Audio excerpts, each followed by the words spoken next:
if you don't know, if you're from Chicago and you're watching this and you don't personally know Damon Williams, you must have just gotten here, I think. And if you don't know him, you certainly know his comedy and you've seen his name on marquees across the city and around the world. Let's take a look at some of the comedy of Damon Williams. You gotta live your life, man. You gotta have fun, because, you know, people dying, all our legends. Give it up, Whitney Houston, round of applause, all right? Heavy D, round of applause. Michael Jackson, round of applause. Shit, you gotta live your life, man, because shit keep coming out to kill us. Every year, new shit. Chickens be sick, the cantaloupes was sick, killing people. Cantaloupe, I ain't never trust cantaloupe, though. That little middle part with that little alien juice in them seeds, I ain't never... They try to scare us every year. Bird flu shit, the little swine flu. Anybody take swine flu shot? I'm talking to y'all. It's a question. All right. Yeah, if you took it, you the case study, goddamn it.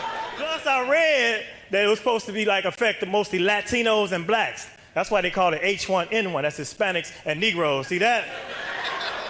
No, that's that bullshit. Y'all, don't send out a text. I made that shit up. Don't send out a text. Send us to 10 people, we'll all damn die. You know, ain't you sick of them goddamn chain text? Send us to 10 people or Jesus don't love you. They don't send me the shit. You know, dudes, a lot of little dudes running around, you know, with the flip-flops. Let's get rid of the flip-flop. I understand it's Florida, it's beaches, but if your ass ain't in the water or by a pool and you a grown-ass man, you ain't never supposed to have on flip-flops. So, what if a fight break out? You can't fight in no goddamn flip-flops. You'll get your ass beat in some flip-flops. Well, if you ain't got no man, ladies, goddamn it, you bullshitting, because somebody want to hit that. So joining us now is Damon Williams. Hey. How are you? I'm fantastic. I'm really tripping on that clip that y'all found. That's hilarious. I haven't seen that clip in quite a while. That's from Walter Latham Presents, something we did in Miami a while ago. How you doing, Tyra? I'm good. You were saying that clip was funny to you. Do you laugh at yourself? I do, if it's something I forgot I said in a while. You know, like that the whole H1N1, that joke is it was funny to me because it was logical, you know, the whole Hispanics and Negroes and the thought process that made me write that joke. Sometimes I wonder how I even come up with some of the stuff I say myself. Is anything off limits? Because that was serious and not as serious as what we're dealing with now, obviously, with this coronavirus, this version of the coronavirus, but for you, and then we'll back up and talk about how you got here, but is there anything off limits for you? They say the rule of comedy is nothing off limits. I think Richard Pryor might have been quoted as saying that. And if you have tact, I think you can find light in the darkest of places. So, you know, of course, I don't talk about, no, I guess I got to say no to that because I can think of some dark topics right now, but I can also think of some jokes like about it. So, you know, you try not to be offensive or abrasive. And my whole motto for my performances is that everybody in the room leaves laughing. So you don't want to like pick something that's going to offend a particular group of people or a particular person in the show. Like if I have a heckler, even if a heckler is interrupting me, I'll try to say something funny to that heckler to make them laugh even at themselves as opposed to being confrontational. So I try to find light in all the darkness. So let's back all the way up. You're old school Chicago, which makes it mandatory for me to ask what high school you went to. Okay, I went to Lindblom. I'm a Lindblom Eagle, Swoop. You know, the Swoop Nation is very active, and I appreciate that they still claim me because I didn't graduate from there. I only went up until the first half of my junior year, and then I had to leave because it was on 63rd and Walcott, and I was from 95th Street, and those dynamics played a part in me having to get away from 63rd Street, so I left the school. But yeah, I'm a Lindblom dude. I mean, I went to Lindblom. I left Lindblom and went to Carver for a little while. And then I just said, you know what, I've had enough. And I ended up graduating from an alternative school. Really? What made you leave? Absolutely. Weed. I was smoking weed and being a delinquent. Yeah, I said weed. Not weave. Yeah.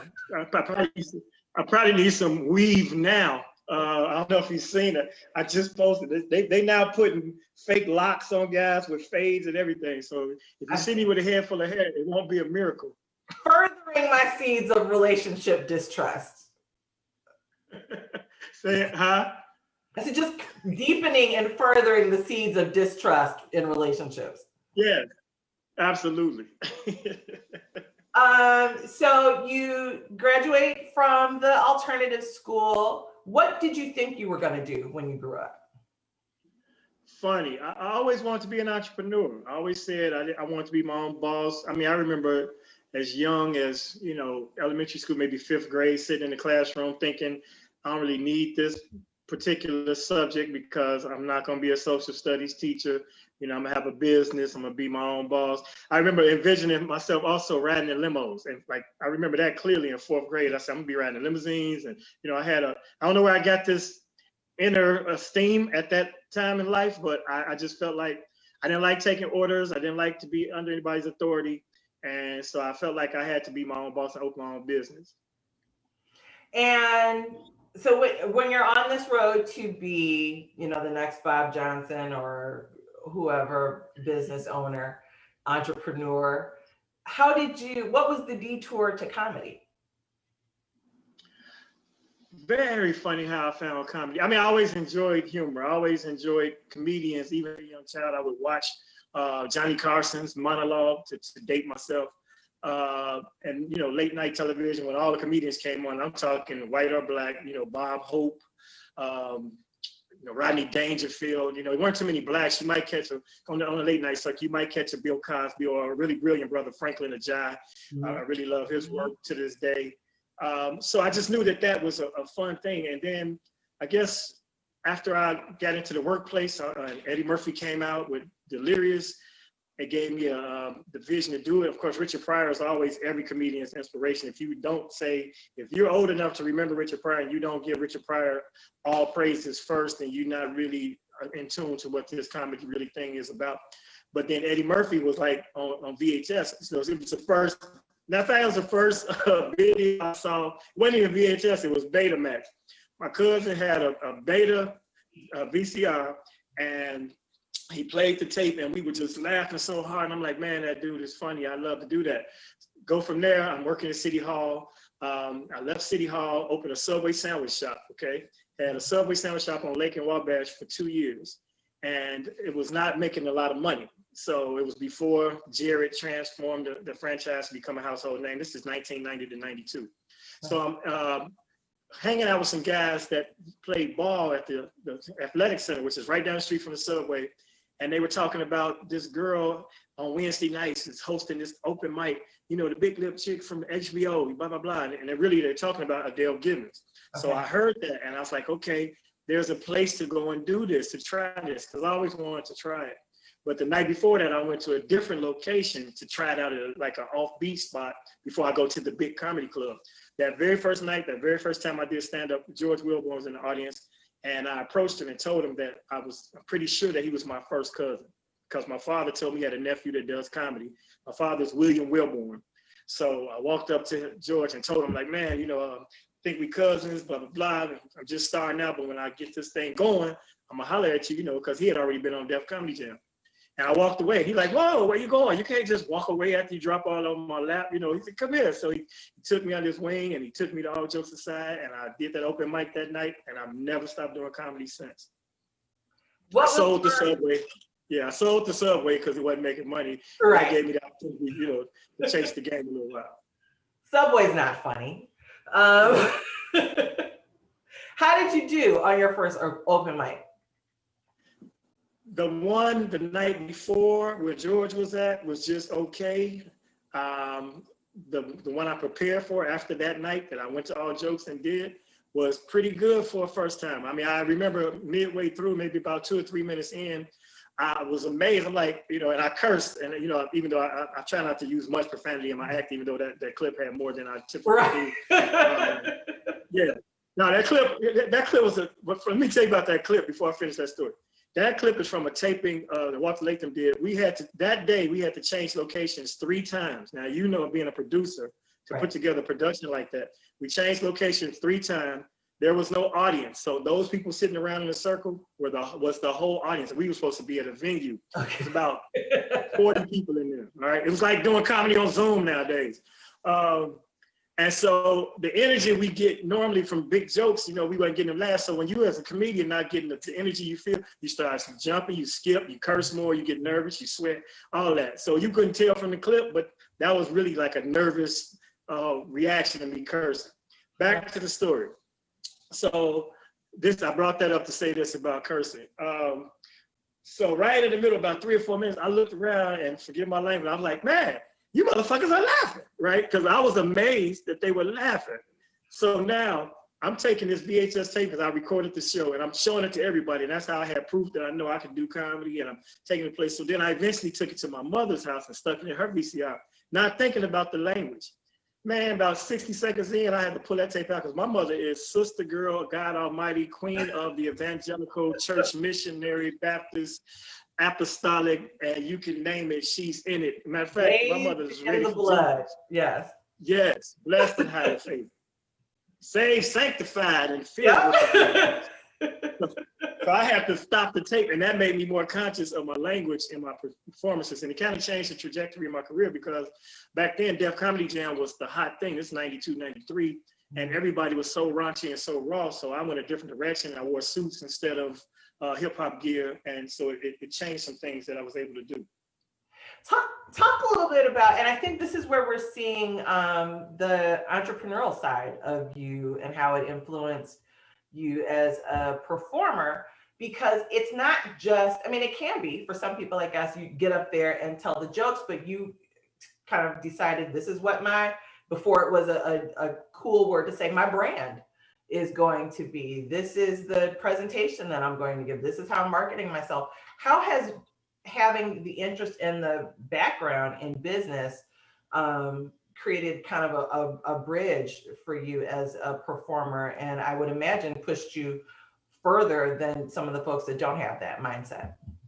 It's very important, and in this business, specifically having a business background, which I really didn't have any business training. We discussed my education, but I had other, opportunities for entrepreneurial activities that we won't indict myself with now. But I made a conscious decision because I wanted to separate myself and I wanted to learn the business, because as an artist in this game, the artist side, until you are notable, there's no pay. The money is really short, it's low, so I saw from doing my first weekend as a fill-in, and all jokes aside, as an actual feature performer before the headliner, what they made for that. Like I did the whole week, and I'm telling you, I was so excited. Tyra had come from a Bulls game. This is back in the 90s, Bulls was cracking. So, and I got to the club. I used to go there all the time just to observe the headliners that were coming to town. And the feature act, which is the opener after the host, had been in a car accident. I don't even know who it was, but he wasn't making it to the show. So they said, you can go up, you do well tonight, you can finish out the weekend. So I'm like, man, I did well enough to finish out the weekend, and they booked me. And so now I'm so excited. I'm buying tickets to every show because I want people to see it, because they only give you like 2 guests. I'm on 10 people. I'm buying 10 tickets per show for everybody.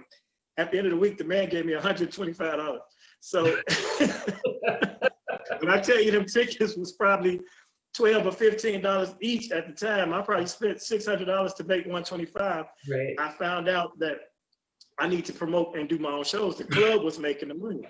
So I said, okay, let's learn this business side. And then since I wasn't notable, as I stated, I started booking other more known comedians and put myself on the show as host to absorb their fan base. So you need to learn that side of the business. I tell anybody, if you're an artist, you're a singer, promote your own shows. I mean, just so you can see how that works. Even if you only do it one time, so that no one can trick you about what the intricate things are and details when it comes to promoting, so you know what you generate.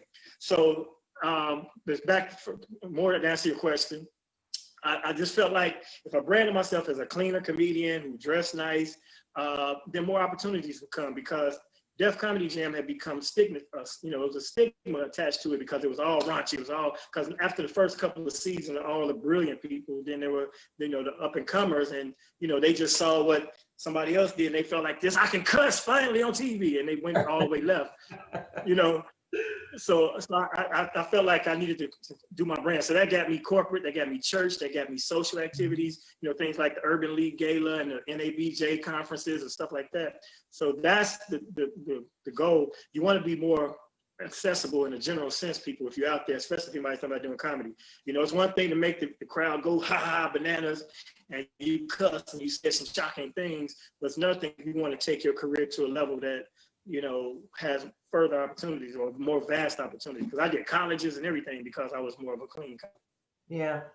Talk a little bit about what the comedy scene in Chicago was like at the time, what, you know, all jokes aside, meant to the city, to Black comedians, and to comedy in general. To answer the question for everyone at home, without me saying a word, I'll say this. Get the documentary Funny Business, PH, Funny, a Black comedy. It's the history and it's the behind the scenes of Chicago comedy coming from All Jokes Aside by Raymond Lambert, who was the owner, with Mary Lindsay and James Alexander. Get that video wherever you can find it. You know, it's streaming, it's available. All Jokes Aside was like the comedy mecca, to be honest, of the United States at the time, because there weren't too many Black-owned comedy clubs. There weren't too many Black comedy clubs before Def Jam. There were none, you know, to speak of. There were nights that we did comedy at different places.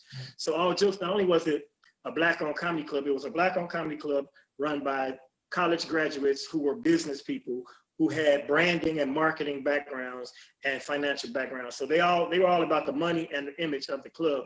So it was like the Cotton Club of the Renaissance era of jazz, you know, and everybody who's who of comedy came through that club because you just had to have All Jokes Aside and Chicago on your resume.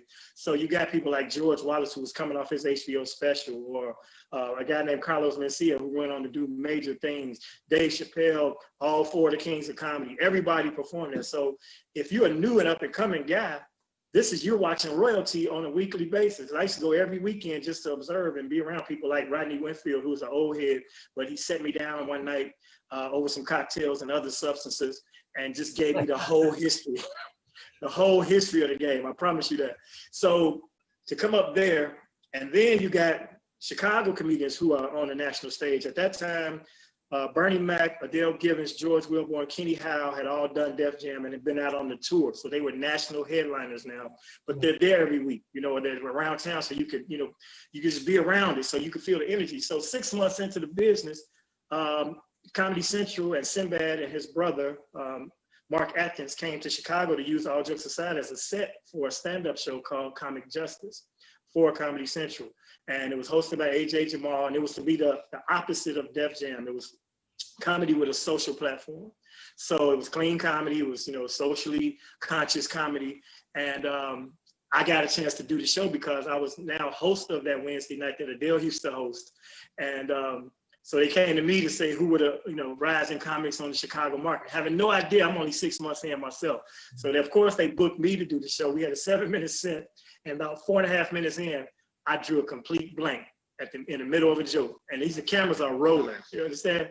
And so the crowd was very encouraging, like, you got this, come on. And then I remembered the joke, and we finished it, and they edited that part out. So at that point, that's when one of the other comedians came, like, y'all know he only been doing comedy 6 months, you know, kind of like hating, but they was like, we had no idea. And so that was the place to be. All Jokes Aside, there'll never be another Black comedy experience like that, because you got to know that this is when Cedric Entertainer was still living in St. Louis. So on Wednesdays, open mic night, Sid might pop up. He was dating a young lady here at the time back then, and he would pop up, drive his Mustang, and come up, do it All Jokes Aside. You know, Wednesday night was my night, was the open mic night. Steve Harvey was on GCI. So it was my birthday and George Wilborn's birthday, and we decided to do a birthday show on my Wednesday night. Well, Steve heard about it, mentioned it on GCI, said him and Sid was coming. It went bananas. I mean, it was so crazy. People in the aisles, fire marshal, we way over. In fact, here's a funny story. R. Kelly's birthday is the same day as George Wilborn. George is the 8th of January, I'm the 9th. R. Kelly came with his entourage, and he couldn't get in. And so that made us legendary. Like, man, even R. Kelly couldn't get in, you know, blew up my night forever, you know. So I don't know where he went after that, but, you know, I'm sure he went someplace where they weren't checking ID. Yeah. To the bathroom. I get it. The lines were long. He probably had been waiting in the line for a very long time. Yeah. Yes. And we already know he has a weak bladder. He has a very chronically weak bladder. See, now that's some humor you could talk about, some of the darkest stuff, but we can still find the humor. So yeah, so because I was gonna say pedophilia was one of the topics that I would not, that's like when you say anything sacred, but then you got Robert. So anyway, allegedly. Is allegedly the name of a fifth grade girl, or? Ooh, I don't think. I'm not getting in this because he might be in jail now, but his goon's still out. I understand they have witness intimidation. I don't want no problems. God bless him. My mind is telling me no, Tyra. God bless.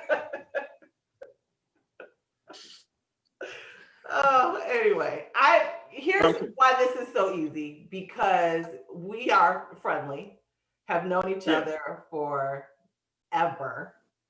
And we've been in some of the same spaces with huge names, either with you as the host kind of shuffling something along, or we both just happen to be there. Have you ever been starstruck?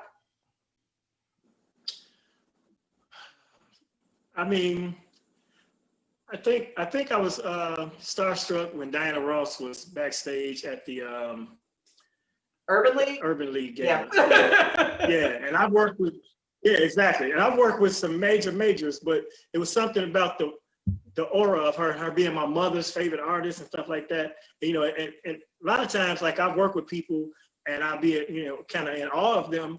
But then when I get to go backstage and talk to them, they already are familiar with me, and I wouldn't even expect that, So like that happened with Aretha Franklin, and I was just trying to get back there just to say hello and bring my mother back. And she started talking to me about all type of comedy stuff, how much Comic View she used to watch, and I was like, wow, So no, I tell you one person that really impressed me of stature, and it wasn't a matter of being starstruck, but I was just so impressed at how he moved. Harry Belafonte. Oh, yeah. Right. Imagine that, right? So I'm on this show at the Wisconsin State Fair. Check this out. It's Harry Belafonte, me, and the Braxton sisters. This is when Tony was, the name, and they was they were all skinny. That's how long ago it was.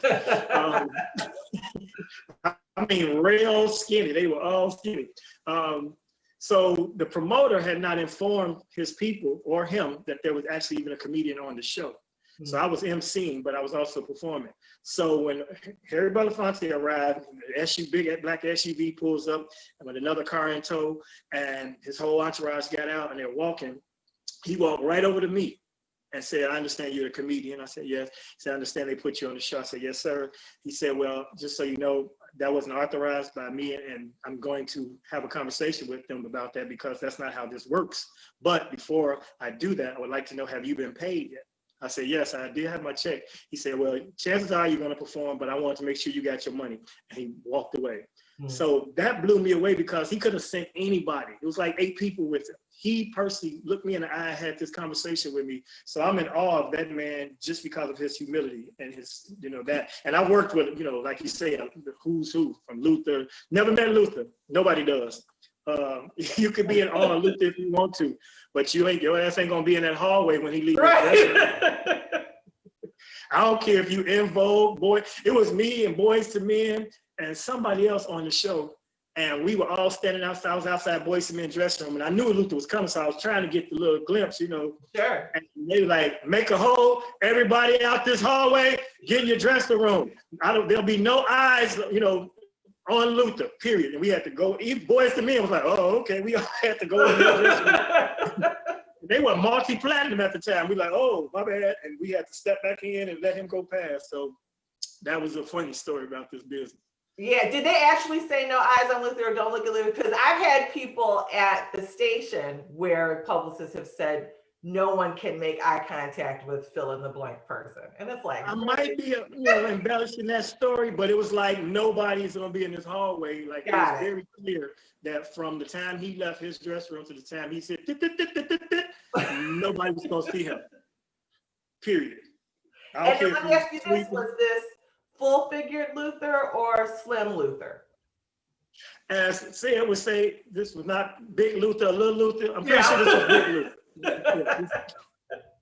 This was Big Luther. This was at the All-State Arena, matter of fact. Wow. It used to be when it was called the Rosemont Horizon. Wow. Yeah. Yep. So Harry is a great transition to the next thing I want to talk to you about.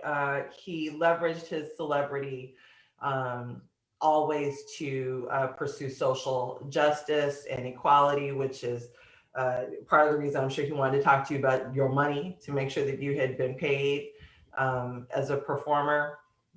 You kind of have a touch point there. Your son is also an artist activist, artist in a different sense, spoken word, and I think does he do some music too? Yeah, they do. He and his sister actually had an entire hip hop mixtape where they were like called the April Fools because their mother is April and they're her son, they're her kids. And so Christiana Cologne is actually my stepdaughter, but that's my daughter, you know. And yeah, they do music as well. So they're artist activists, and they're in a collective called Let Us Breathe Collective. So your son made the news, made headlines for his activism, though. Mm-hmm. Talk a little bit about it was a rough patch for him. Yeah, he and his sister both, and his fiancee Jennifer Pagan, they become really active in that space based around Ferguson. Mm-hmm. The Mike Brown situation, they actually were on the ground in Ferguson. They met some people that were not organizers or protesters, but they were friends of Mike's, and they had formed this group, and they were camping out until the officer was brought to justice. And so that just sparked something. So they were showing support, and they were driving back and forth. With the first trip, they brought gas masks because they thought they would be tear gas and stuff like that. Then it was water and supplies and things to sustain them. Then my son, you know, became a kind of a spokesperson and a leader and a teacher in the movement. And just as recently as you're probably speaking about the incident in Hyde Park in May, Memorial Weekend. In the weekend of protest for George Floyd, of course, there were looters and things going on, but this particular demonstration had nothing to do with looting, even though some looters had broken into a store on 51st or on Hyde Park Boulevard. And my son and them had noticed, and they were trying to inform me, look, y'all need to get out of there because the police are coming. So now the police are there, and they're not worried about who's looting. Everybody brown out there, brown, move around, get down or get out the way. So now they're basically confronting the peaceful demonstrators, and they're doing it with force. So Malcolm London, who's a well-known artist activist here in town, he was assaulted and beat with billy clubs. My son was thrown to it. He had a knee applied to his neck. This is after George Floyd. This is in the George Floyd protest. Chicago police officers are still using the knee on the neck tactic. He was slammed to the ground. He had a concussion.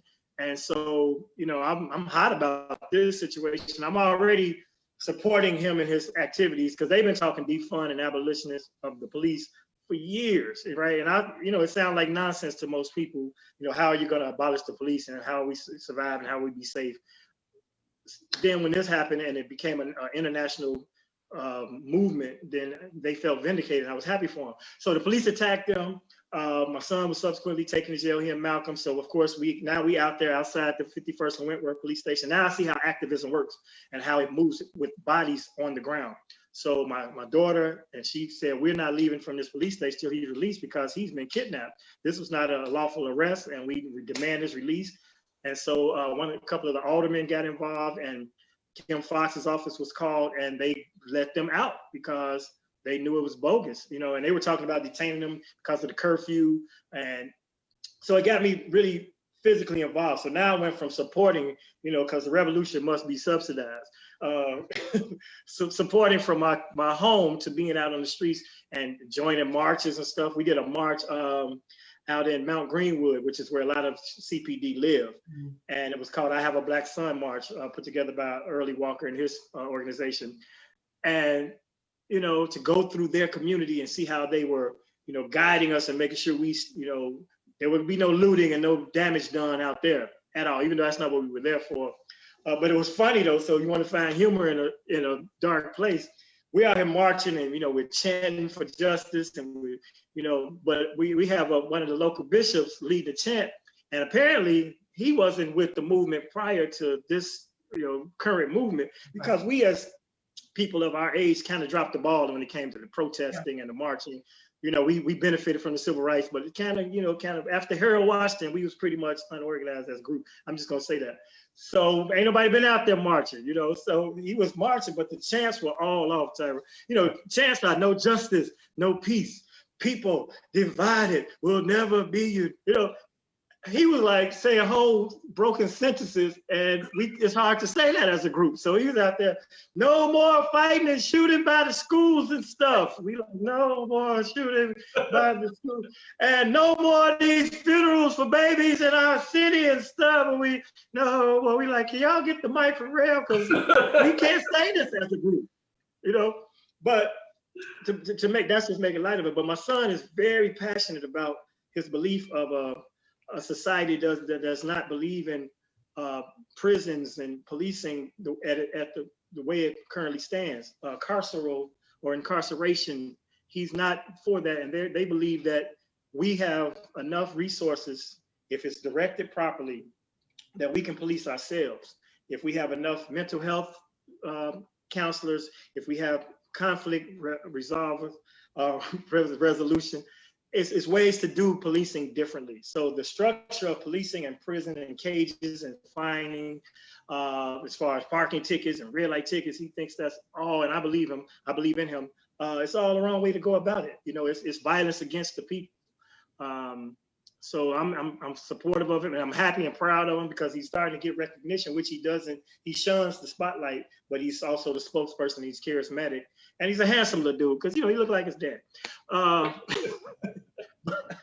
So he's in Vanity Fair magazine this month. The entire issue.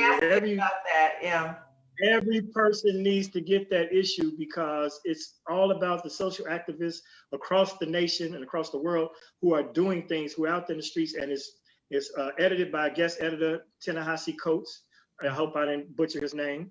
Ava DuVernay is involved. They have alternate covers with Breonna Taylor on one and Angela Davis on the other.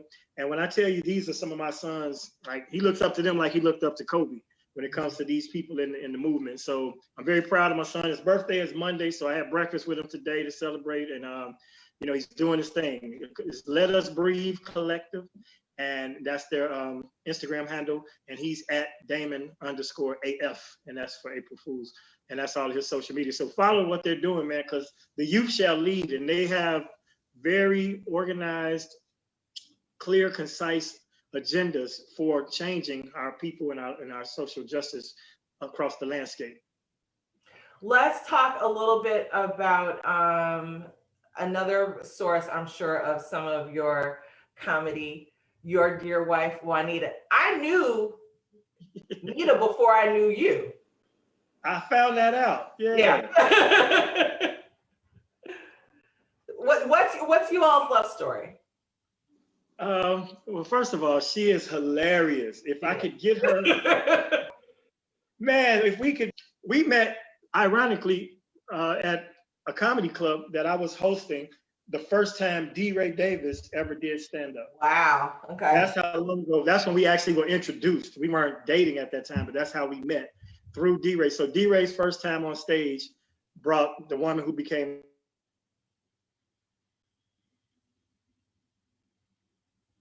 to think about to this day. But she's just a funny person. Well, she's a hairstylist by trade, so she did that for so long. So she always was a cut up at the shop. But I found out that her humor, her instinct, and her talents are amazing. Like, she can mimic people. If I could just get her to get in this game, we'll blow up. So eventually we're gonna have to do some type of podcast or show together because my wife is hilarious. So we messed around a little bit back when we first met, but nothing serious.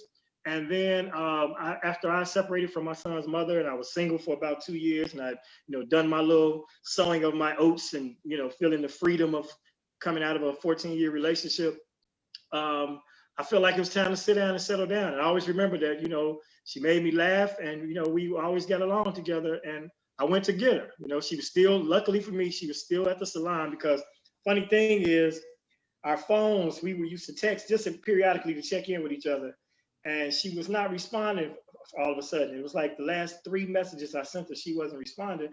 And I'm like, that's, kind of weird. I'm like, And now I'm single. I'm like, you better come on, because cracking. I got a little bachelor pad, and I'm trying to come find you. And she wasn't answering, so I went to her. So she still went there, and I was like, what's up? So ironically, we both had Sprint, and she had received the messages and replied, and I didn't get them. They never came back. So she showed me, like, look, I know what you're talking about. I've been responding. I said, well, regardless of that, I'm single and I love you, girl. I want to see you, And so she came to a show that night, and I have not been able to get rid of her since. I think we literally have been together, and I wasn't trying, but we have literally been together since that, because she came, we hung out, we stayed, and then we were just like rabbits in that bachelor pad. The ghost of encounters past, whoever live in that apartment right now gets walking orgasms. I'm telling you, they'll be walking through the room and someone just attack their body, because there's been a lot of situations in that apartment.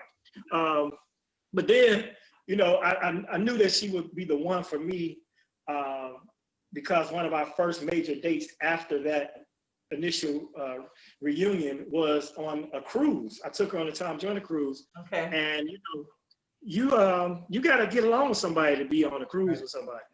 Like that's 7 days in a row, 24 hours a day for the whole 7.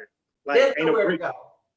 Yeah. So if you can make it through a 7-day cruise with somebody, that's why we get along for quarantine. We already been tested by the cruise. So now we got back, we dated for about, actually we were a couple for about 6 years before we got married. Well, not before I proposed. Then we got married, and we've been married about going on 5 years now. So it's a beautiful thing. But the fact that I saw her and Crystal and all that freaked me out. I know, and yeah. I was at the wedding. The surprise wedding. Yes, it was a surprise proposal for her at Star Plaza for my New Year's Eve show, my annual show we used to do. And I had her whole family there, and she didn't know anything about it. Her brother worked with me and got her whole family. I surprised her and gave her the ring on one stage. And then the next year, people came to the show, and at the intermission, we had our actual wedding on stage at the Star Plaza. And so I thought that was pretty dope. That was her idea actually too, because we wanted to do a destination wedding, but her son was being deployed. Right. And so we had to move up the date, and she said, well, let's just do it there. Plus, we saved money, And made a little. Yeah, and had, the after party and everything. So it was, a wedding should not bankrupt a marriage, people. Don't let it happen. Yeah, if you can find a way. Man. Yeah. Seriously. So as we get ready to wrap up, I want to talk about your new projects. You are continuing the legacy at Riddles. You're continuing the Black Comedy Club legacy in Chicago with Riddles. Talk a little bit about what you're doing there now. Well, I'm doing Riddles because I always love to have a home base, but funny thing was, when I started doing Riddles, I was really busy on the road, so I was never there. But I've always been the conduit to the industry, I would think, for comedians in Chicago since I had the opportunity, because I promoted my own shows, so that gave them opportunities and platforms. And I always shared my platform. When Comic View came to town to look for people, I would hold the auditions and do a mass taping. So, when all jokes closed, we did shows at Holiday Inn Mess, and then we went to TNT Comedy Hook, and then Jokes and Notes opened up, so they kind of took the torch back. And then when they closed, I went to Riddles so that we could have a place for our comics. Because not only should the veterans have a place to work locally, but it's an incubator for our up and coming generations of comics. So all jokes aside, spawned like me, Kenny Howe, Deion Cole, B. Cole, Marlon Mitchell, the list goes on and on. Sheree Luckett, Diane Corder, all of us were in that era. Jokes and Notes gave you the Lil Rails and the T. Murphs, who are doing big things, and people like that, that are coming up. Hannibal was in the middle of that. He was after all jokes, but during the Jokes and Notes era. So it's a lot of people from Chicago doing major things, from doing comedy in these little hole in the walls, so to speak, in Chicago. So I felt it was important. The owner approached me to do my 25th comedy anniversary there. And we just did it as a weekend. He said, man, why don't you just take over the club? He's moved to Florida and retired. His sister's running the club, but she's dealing with her own life as well. She don't really want to be there. So they kind of handed me the keys, and it was thriving. And then COVID hit, So now we reopen, but we are limited in capacity. We have 50 people a max in the showroom just for safety's sake. And I imagine that might be the law too, but that ain't why we doing it, because we in the house of glory, don't have no jurisdiction out there. So we do the 50 people, but the beauty of it now is you can watch from home because we live stream it on pay-per-view. So now if you're apprehensive about coming to the club, or if you're not in that number of 50, you can still see a live comedy show as it takes place in real time at Riddles. So that's look on my Instagram, which is Damon Williams Comedy. You'll see all of the links for that each week. That, and then right before COVID hit, I was in LA, we shot my own stand-up series called Laugh Tonight with Damon Williams on Urban Flix TV. That's why I'm flexing Urban Flix. And Urban Flix is a Black-owned streaming network. And Urban Flix sounds like Black Netflix, but their motto is redefining urban, because it's a multicultural cast of comics on my show. It's a multicultural variety of programming that they do as far as original films and series and things that people of color will enjoy, but they're also multicultural. And that's why I had an issue with them naming it Urban Flix, because when you say Urban Flix, especially to a white person, they think Black Netflix. But I say, so why would you name yourself something that you have to spend marketing dollars to say that you're not? Right. But it's their money. Go get Urban Flix. And it's a dope streaming platform, and it's only $39 for a whole year subscription. I have 8 episodes. They keep adding new movies, and there's some really funny people on there. So make sure y'all get the Urban Flix. Even if you get it for a month, it's only $3.99 a month. You can binge through a lot in a month's time in this COVID condition. At least you can watch my 8 episodes and see my comedians that we took about.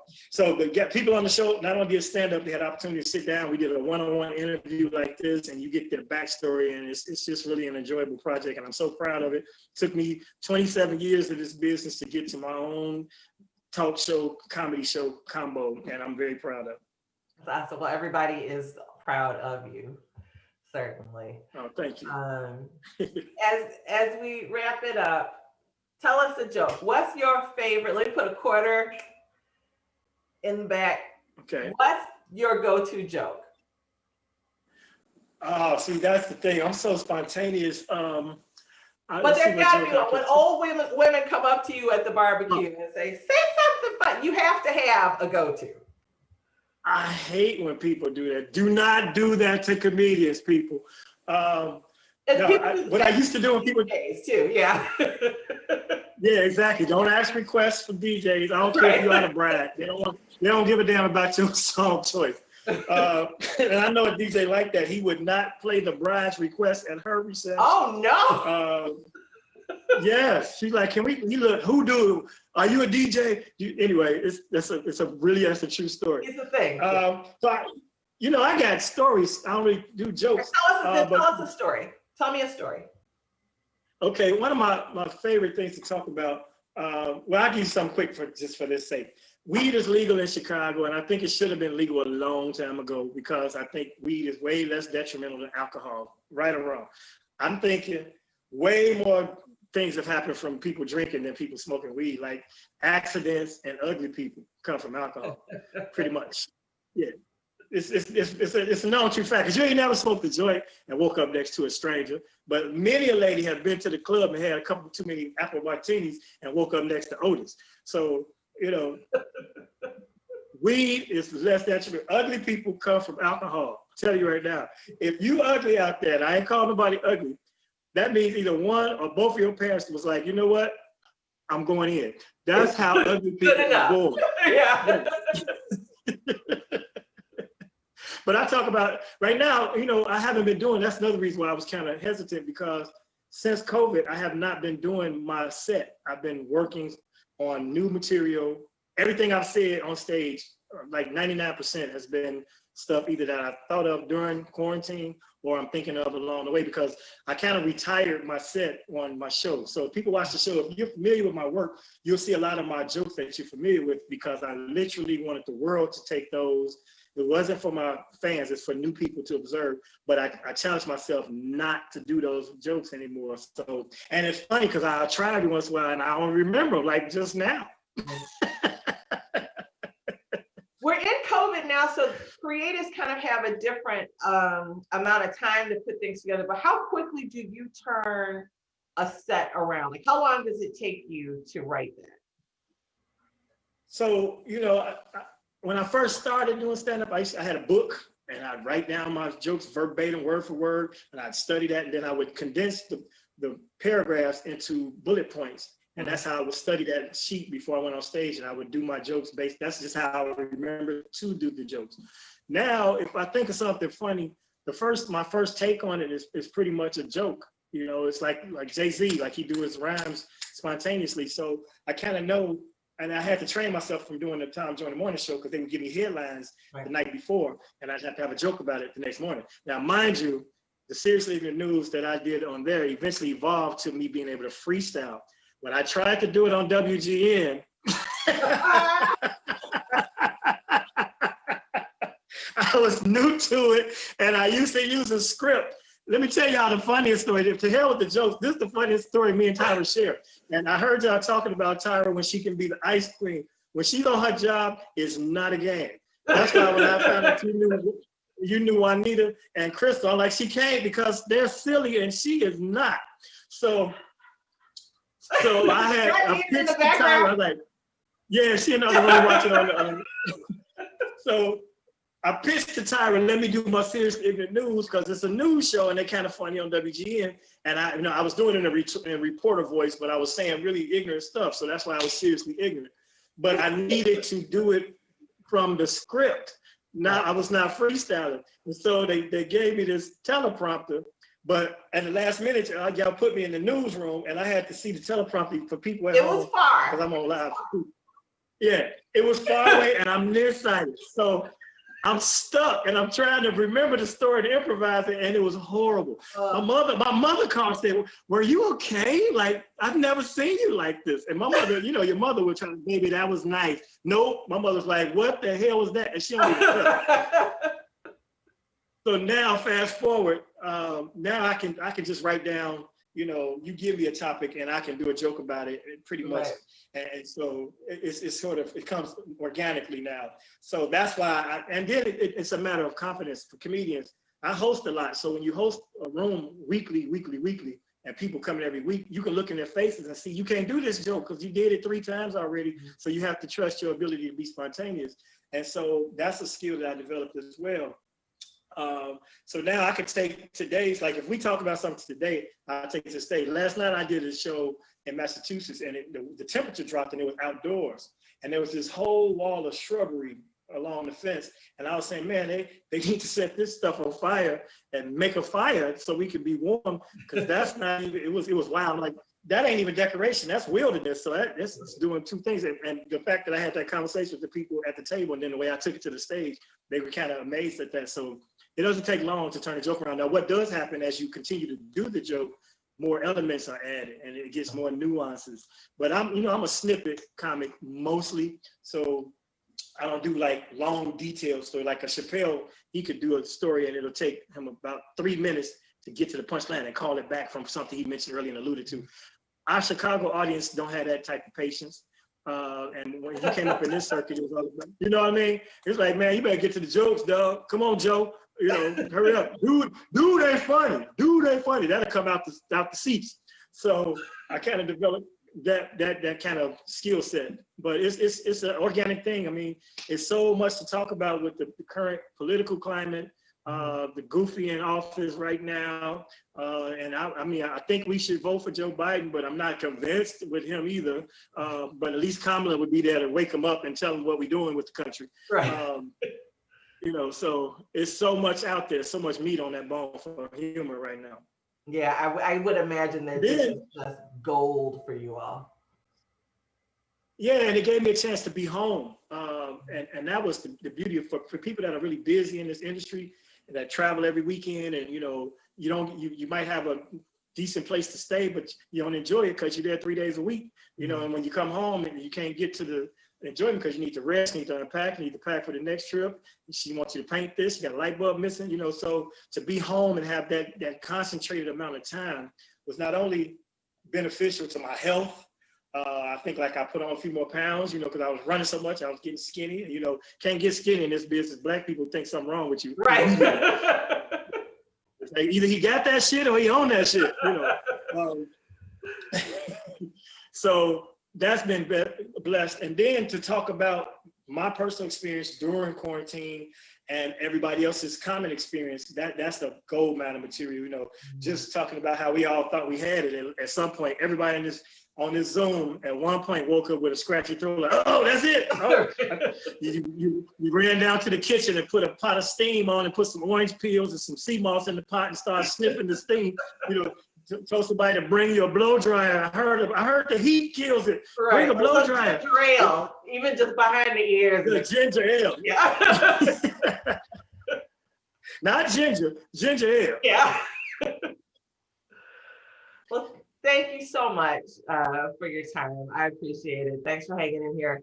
I want to say we love having you on WGN. So we have to figure out a way to get you back in. No teleprompter. Yeah. No. I have since redeemed myself when we did it at the table. And they tossed the topics. Yeah, So that's cool. But yeah. And I love doing that show. That's the most entertaining news program in Chicago, and I guess nationally, because you guys are seen all over the world. So congratulations and kudos to you being so thorough and having the prep, make people ready when they get there. Tyra had me and Cole come on there and play the dozens one time. No, y'all can't just come and be funny. Y'all need to do something. Right. Y'all need to be doing something. Okay. I know you funny. I know he funny. First of all, this one bombed when he did City of the News, so he definitely got to have something ready. And B. Cole, you ain't never been on here yet, so y'all need to have something, and I need to see what it is. So thank you for that, keeping us on our toes. Yeah. And, thank you for all you do. All you do. I appreciate it. Oh, likewise. We're us in Chicago for sure. So gotta have each other's backs. Indeed. Where can folks where can people see?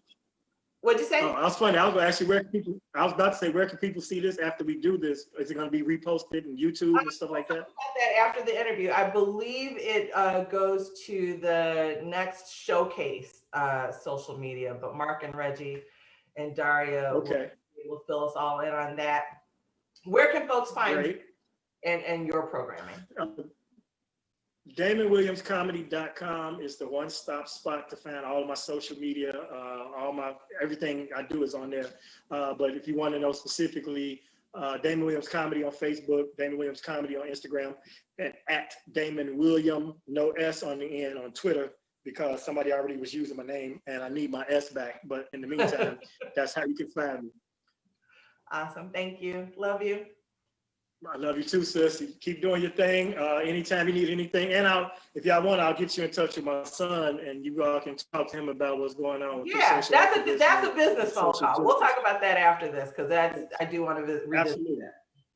Awesome. All right, thank you. Thanks. Bye, Juanita. I see y'all. Just came in here. Thank y'all. I got to go to Salt Village and do an outdoor family awareness something thing now. It'll be at Riddles tonight. So, it'll be amazing. Yeah. Thank you, dear. Bye.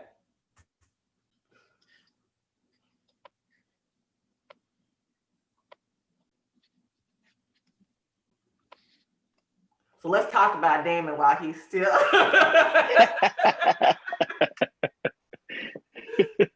No, really a longtime friend. His wife is hilarious and beautiful and successful in her own right. So it's a good match. They did well.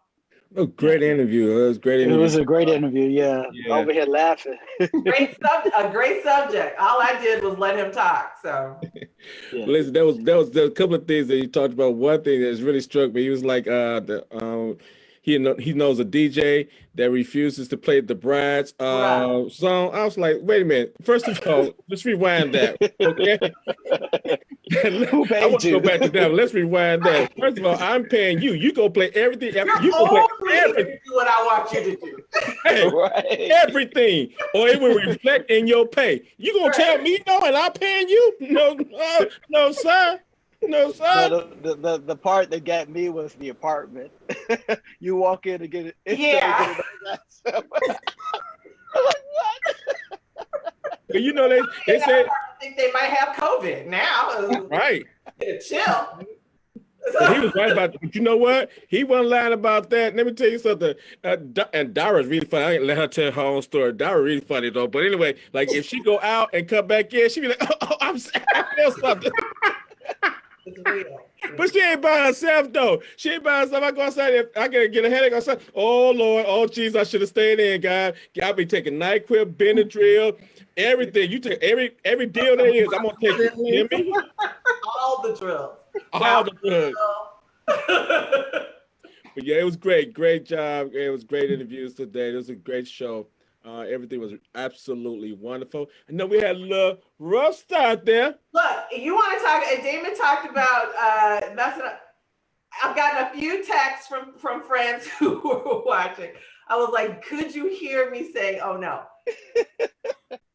Look. I'm like, so my go-to, everybody's got their panic mode go-to. I'm not an immediate cursor, thank God. Mark. Oh, I had that same testimony. Y'all just didn't hear it.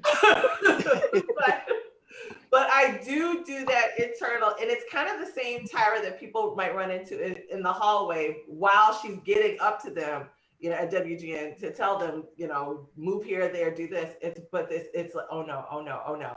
So my internal oh no came out of my mouth. Woo. I was like, okay.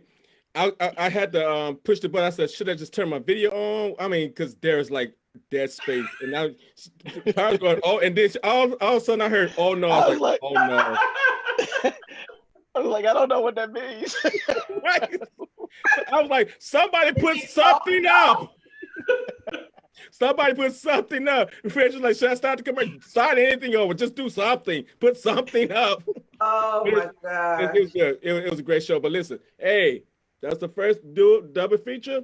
Wait until next time. We're going to show y'all what it's all about, huh? Right. And so find this. Yes. So, hey, again, Tyra, as always, chat and chill with our host, Tyra Minor. Absolutely amazing, wonderful job. Thank you for everything that you do. You're a great host. And this is what it's all about. And Damon mentioned the video, the replay is on Facebook, and you can also go to our Next Showcase YouTube page. It is also on YouTube. Okay. And Twitch as well, right?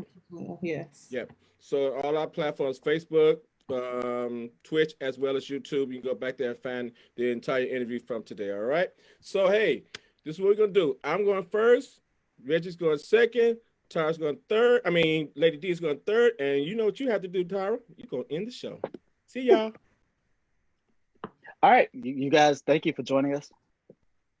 Thank you for joining us, everybody. Have a great weekend, everybody. Be safe, and we'll see you in a few weeks.